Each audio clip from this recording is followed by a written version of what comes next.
Daniel 8:14, the 2300 years, what do they mean? Daniel 8 opens up with the war between the Persians and the Greeks. In verse 5 and 6, the Greeks under Alexander the Great run toward the enemy. This identifies the battle as a battle of Isis, which is located in southern Turkey, that used to go by the name Anatolia. The Battle of Isis was fought in 333 BC. 40,000 Greeks fought 400,000 Persians and mercenaries. More recent books claim there was only 200,000 Persians, but that's still 5 times as many as the Greek army. How did the Greeks win when they were so outnumbered? Well, Alexander the Great went out in front of the Greeks and ran toward the enemy, and the other Greeks ran with him. They charged at the enemy, and the Persians were spooked, and they fled from the field of battle. Enough so that the Persians that were left were so few that the Greeks were able to defeat them in a very famous victory. Not only do history books tell us that the Greek army ran at the Persians, even Daniel chapter 8 verse 5 and 6 describes the Greeks running toward the Persians. This is how I know that Daniel 8 is about the Battle of Isis. The Battle of Isis is Alexander the Great's most glorious victory. But what is important is the year, 333 BC.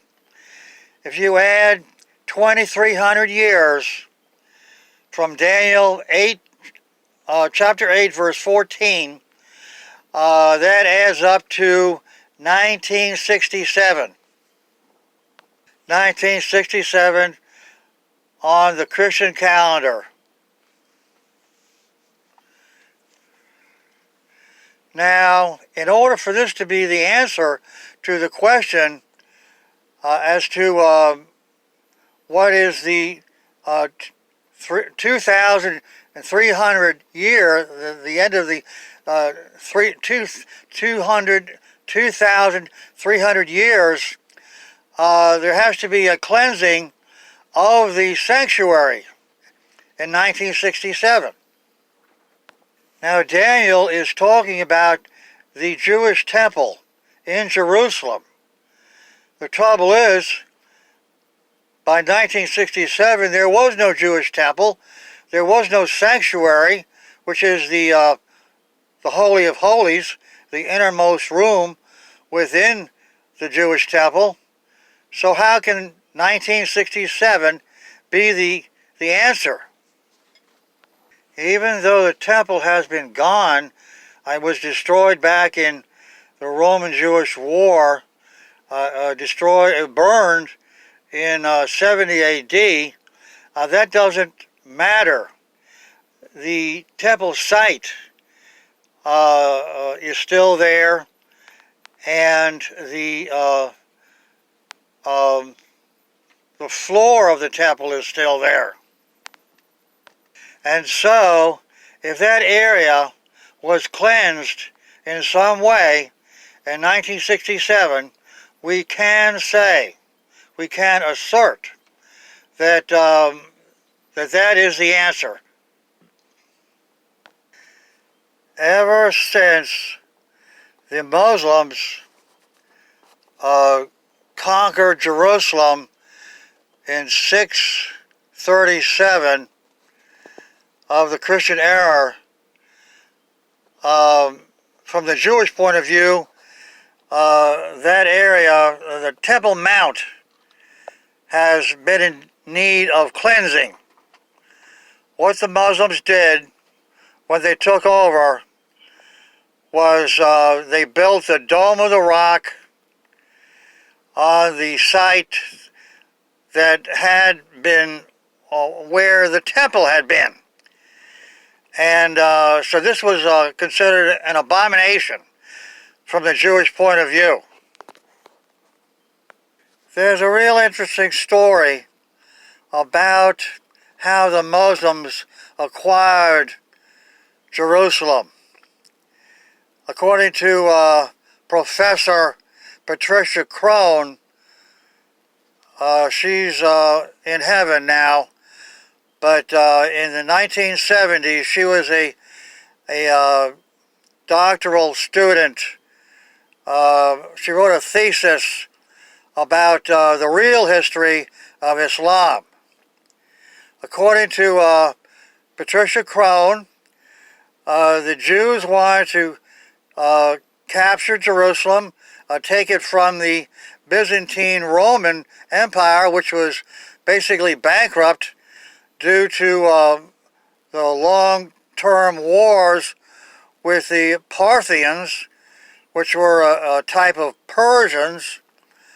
The Jews wanted to try to take Jerusalem, but they didn't have the manpower and the resources, so they looked for a distant relative in the Ishmaelites. Ishmaelites were the descendants of Ishmael, who was another son besides Isaac. He was a son of Abraham. According to Patricia Crone, the Jews and the Ishmaelites became partners, and they laid a siege to Jerusalem. And after a few months, the leader of the church in Jerusalem agreed to surrender to the Muslims. They weren't really Muslims yet. And the first governor of Jerusalem, according to some diaries or letters that Patricia Crone dug up, according to these outside sources, the first ruler of Jerusalem was a Jew. But the Muslims, the people that were going to become Muslims, they double-crossed the Jews, and instead of helping them rebuild the Jewish temple, they built a holy building of their own, and later on it became the Dome of the Rock, which is not really a temple, it's a shrine. It's a shrine built on this temple site. Look up Patricia Crone. She's got a couple of books, and according to her, the Jews are responsible for the coming into existence of Islam. It was created by accident, created by the Jews by accident. Ever since the Muslims took over the Temple Mount, that area has been in need of cleansing, according to the Jews. So when the glorious 6 Days War was fought in June of 1967, which is also the same month that I graduated high school, Plantation High School in Fort Lauderdale, Florida. I remember reading the headline in the newspaper about the liberation of Jerusalem.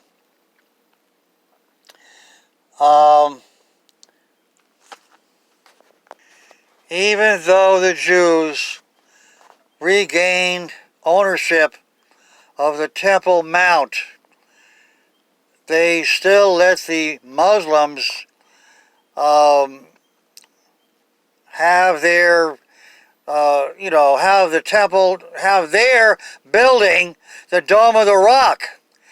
But now the Muslims are tenants rather than owners of that area. To the extent that Israel now owns the Temple Mount, to that extent, that area has been cleansed of Muslim ownership. So 1967 is a fulfillment of the prophecy in Daniel 8:14. Even though almost nobody is aware of this fulfillment. It's time that Christians show the SDA Church that their false doctrine about Daniel 8 verse 14 is not the only way to interpret the 2300 days. The SDA Church is the Seventh-day Adventists, the people who claim the papacy is the Antichrist, and they claim the USA is the second beast in Revelation 13, a partner to the Antichrist. I'll write a transcript in the description box under this video. I've already made a video about Daniel verse 14, but YouTube has seen fit to take it down. They say they're studying it to see if it violates some rule. It's been several months since they haven't restored it, so now I'm redoing the video. I don't know if the Seventh-day Adventists had anything to do with it being disabled.